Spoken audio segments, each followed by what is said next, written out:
Sa isang maliit na bayan ng Chaong, Quezon ay may isang maliit na lawa na mayroong iba't ibang klaseng mga yamang tubig katulad ng mga isda at mga hipon na pinamumugaran di umano ng mga buwaya.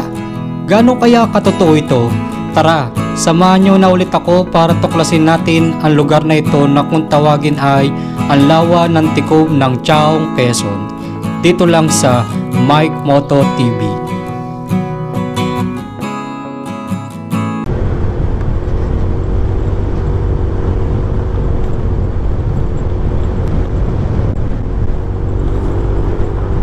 Hey guys, magandang araw po sa ating lahat. And it's me, Mike Moto again. So for today's video, may pupuntahan ulit tayong lugar, which is mas kilala to sa tawag na Lake Tikob o Lawa ng Tikob, na matatagpuan dito sa may Chaong, Quezon. So guys, samahan nyo ulit ako, tuklasin natin ang lugar na ito.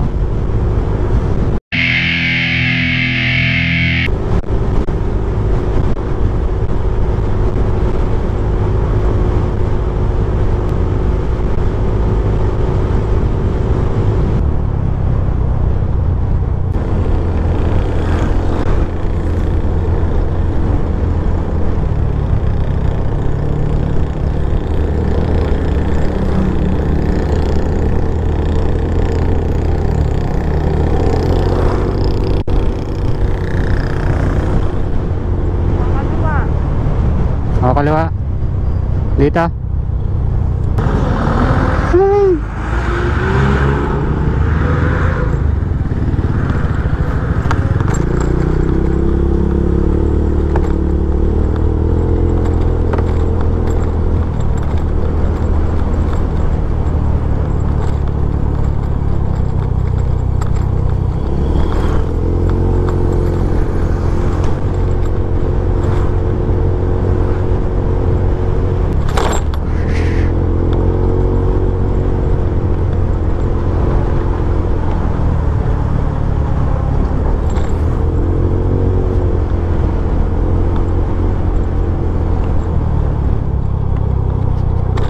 Diretso lang.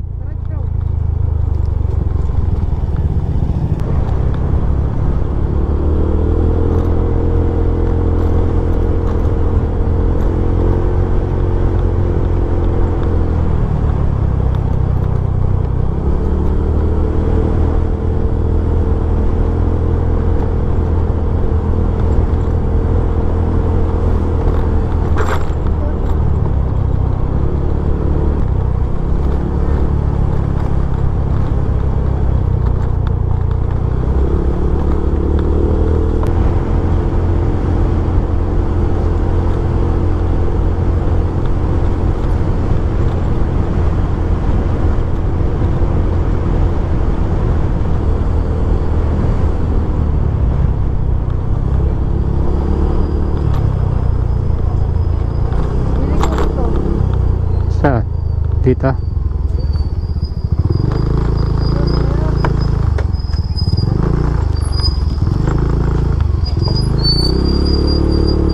Taas. Tama ba?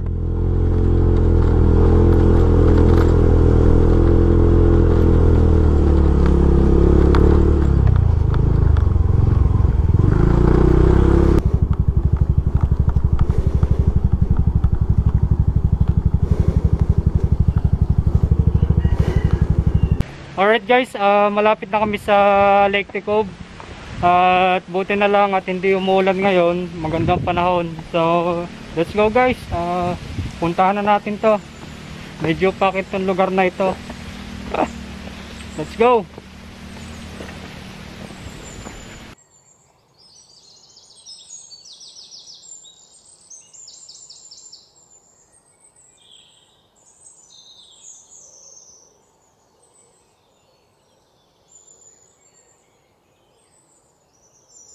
Alright guys, ngayon naman pababa pala ang daang ito papunta sa Lawa ng Tikob, pero may daan naman dito na hagdan papunta sa Lawa. Alright, may malaking puno rin dito.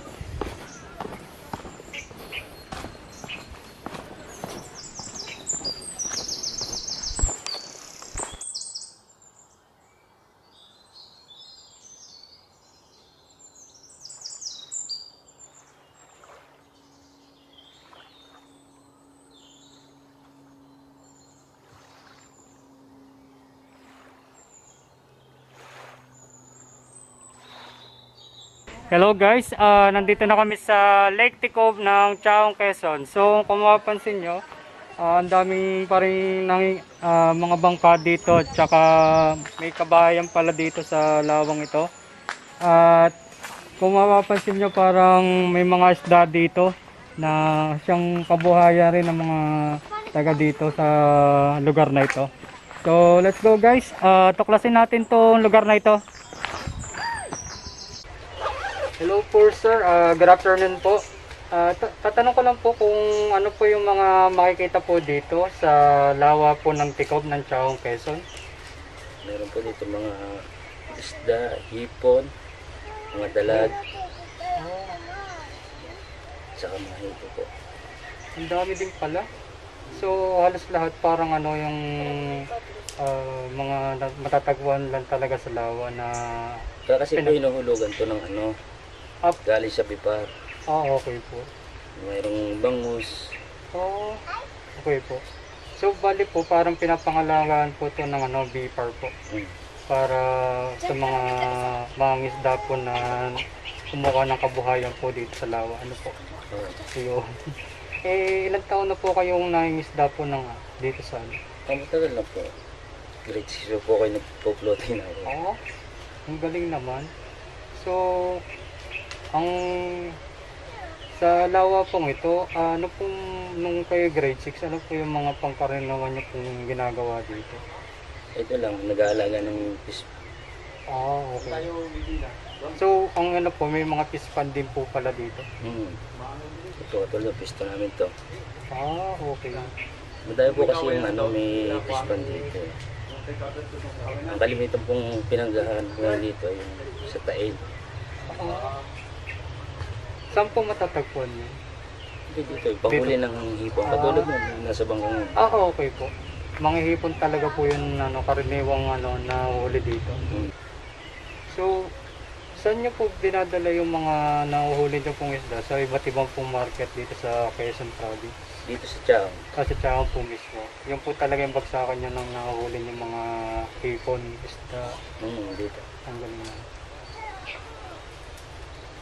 Bukod ang ano, yung samanin yung marketing, gano'n. Okay. Meron nagbabagsak sa bagong palengke. Bago may nakuha naman dito mga maglalako. Na... Yung sa binabahay-bahay niya. Yun. Okay. So, kamusta naman po yung pangis na malakas po bang? Kasi meron ngayon, taglamig, namamatay ang isda.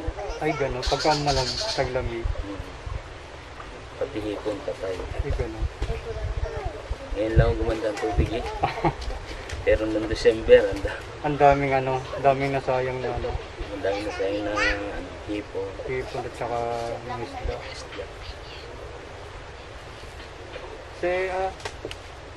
Maraming salamat po Kuya Alex sa pagpapalaki niya po sa pagpapakilala po ng ginagawa niyo po dito sa Lake Ticob.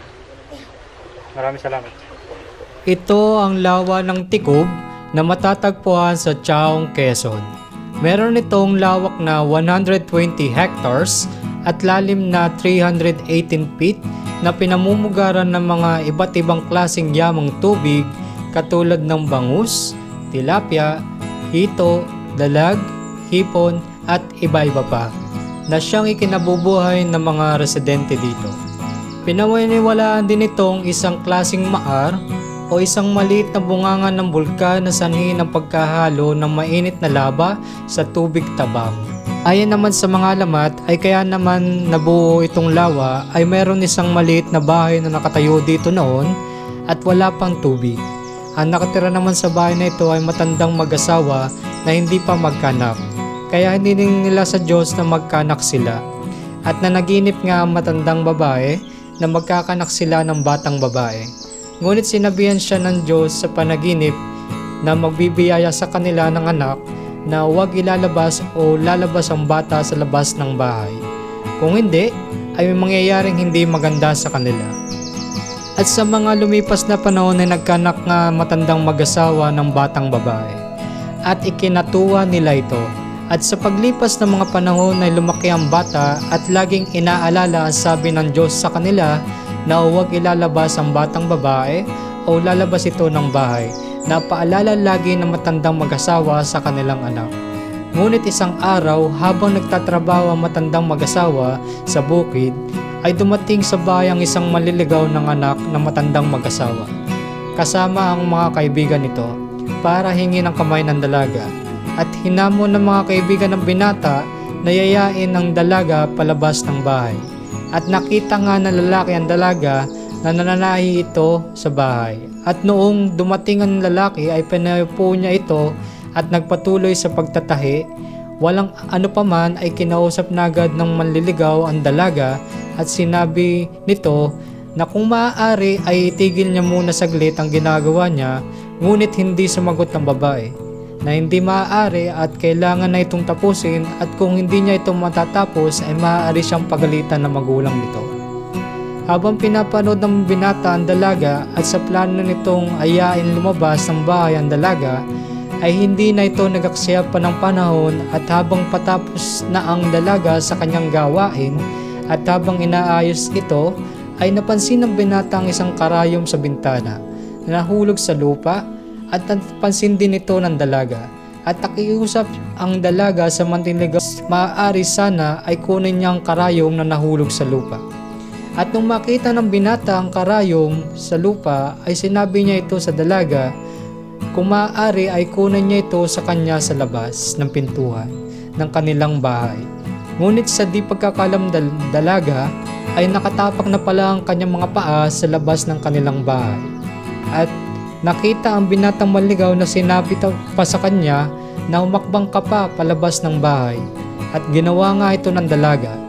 At habang ginagawa niya ito nang may halong takot at kaba at nung papunta na ang dalaga sa binatang manliligaw nito at nakatapak na mismo sa lupa, ang dalaga ay biglang umagos ang mabilis at tumaragas ang tubig papunta sa kanilang bahay. At natukloban ang malaking tubig ang kabahayan nila, kasama pati ang dalaga, ang binatang manliligaw, at naano na din ng tubig ang kanyang magulang na kararating lang sa bahay. Ngunit dumating ang Diyos na nagparusa sa kanila, at binagyan pa sila ng bunay, ngunit sa pagkakataong ito ay binago sila, sa halip ay ginawa silang mga buhaya. At ayun nga, sa sabi-sabi ay laging nagpapakita ang mga buhaya sa mga residente dito. At nakikipagpaglaro pa sa mga batang nagpupunta dito. At kapag daw namamangka ang mga isda dito, ay sumasabay daw ang mga buhayang ito, ngunit hindi sila sinasaktan ng mga ito. At ito nga alamat ng lawa ng Tikog. Sa ngayon, ang lawa ay ginawa na lamang fish pond para sa pangkabuhayan ng mga residente dito at pinangangalagaan ito ng Bureau of Fisheries and Aquatic Resources or BFAR. Alright guys, dito na nagtatapos ang video natin ito. At muli, ito si Mike Motovlog. See you again guys.